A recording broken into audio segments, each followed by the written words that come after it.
What is up, guys? Before we get into the video, I just wanted to thank all of you guys for the support and getting me to 1,000 subscribers. I did not expect to get there this fast, but the support you guys are giving is just amazing, and I love interacting with all of you in the comments. Last month, I haven't really been active on YouTube, but I'm happy to say I'm back now. With that out of the way, we can finally get to this week's video. Over the last couple of years, I've collected a lot of horror movies. Most of them I haven't heard of and just end up on one of my shelves collecting dust. So I decided to pick out 5 of those kind of movies and give them a shot. I wasn't expecting to find any kind of masterpieces in here, but trust me, I wasn't disappointed with what I picked out. Some of the ones I picked were just outright over the top insane. I won't let you wait any longer, so let's start with the first movie I've watched.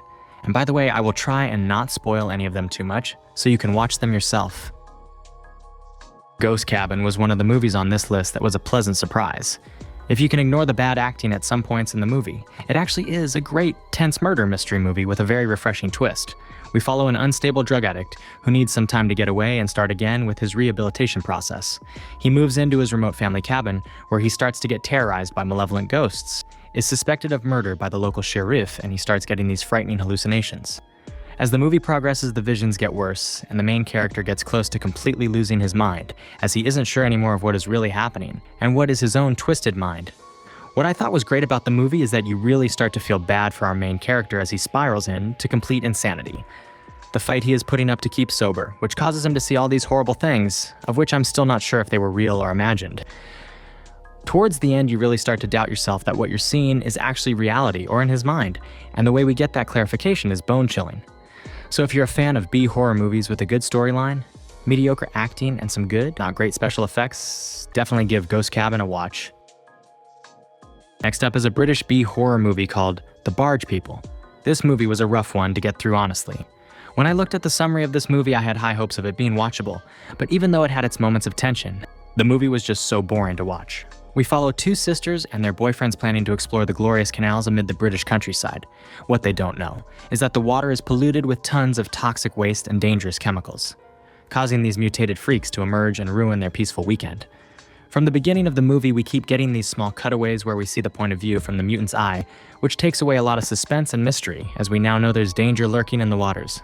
The acting in this movie as well wasn't great, but that was not to be expected from a British B-movie. The movie had a few moments where it kind of got creepy, especially at nighttime when the group sat helpless inside their boat, waiting for the sun to rise, while these monsters were out there waiting for their attack. But there just wasn't enough of that to save this movie from being bad. It's still a watchable horror movie with some fun creature designs, but I won't be watching this one again anytime soon. The third movie I watched was 2016's Child Eater, which is based on a 2012 short movie. This one was one of those alright horror movies that you'll probably forget you've watched in a week. It's a fun, urban legend kind of slasher movie about a young boy who gets snatched by the so-called boogeyman after his babysitter wouldn't believe he was real. The babysitter and her boyfriend go on the hunt to find the little boy back, which really takes a long time apparently, and nothing much happens for a long time in the movie. But eventually when the Child Eater's lair, shit takes off and we get faced with some brutal gore and kills. I also really like the design of our boogeyman in this movie, as he looks like a normal man, but his face is just really, really off. I had a good time watching this movie, even though the slow pace, mostly because of the beautiful atmosphere and the payoff at the end, especially one scene where this guy's eyes get pushed out of his head. That's a scene I probably won't forget anytime soon. If you have watched this or are planning to, be sure to let me know what you thought of Child Eater. The next movie might be my favorite out of the 5, which is Assimilate from 2019. I immediately recognized a very familiar face in this movie, which was Andi Matichak, who plays Ellison in the latest Halloween trilogy. Immediately my hopes got high for this movie, and I honestly wasn't left disappointed. The story is about 3 friends living in a small town where nothing ever really happens, who have their own web series on YouTube. One day strange things start to go down in the area, like people going missing, acting strange, and even murder.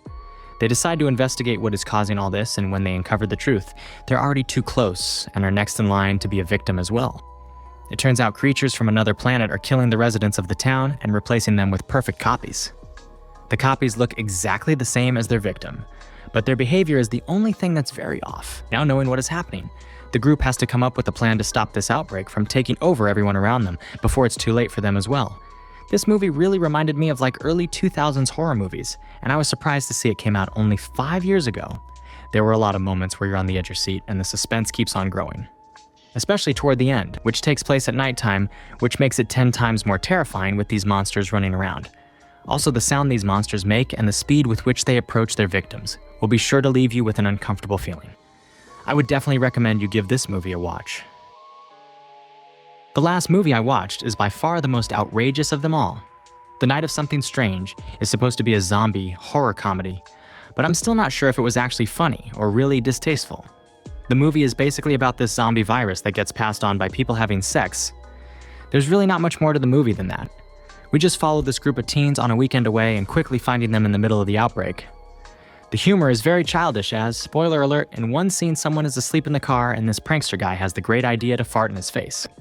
What we get is a little more than just a fart, and this sets the bar of the movie very early on. There's also one more scene I want to mention which was so uncomfortable to watch that I almost turned off the movie. This guy is in a fight with his girl because she won't have sex with him tonight. So this guy goes to take care of himself behind a dumpster outside the hotel they're staying in. When he comes back in the room, he notices someone in the dark laying on his bed, thinking it is his girlfriend. So he immediately takes off his pants and starts going at it. Turns out it is his best friend who has been killed by one of the zombies. We are shown like 2 full minutes, which felt like an hour of this moment happening, until he finally notices, freaks out, but can't get his thingy out anymore. So I hope you think twice before putting on this movie. I have warned you. And that was all I had for you guys in this video. Once again, thank you so much for all of the support you are giving me. This end of the week, a big video will come out, so be sure to be on the lookout for that. Thank you for watching, and I will see you in the next one.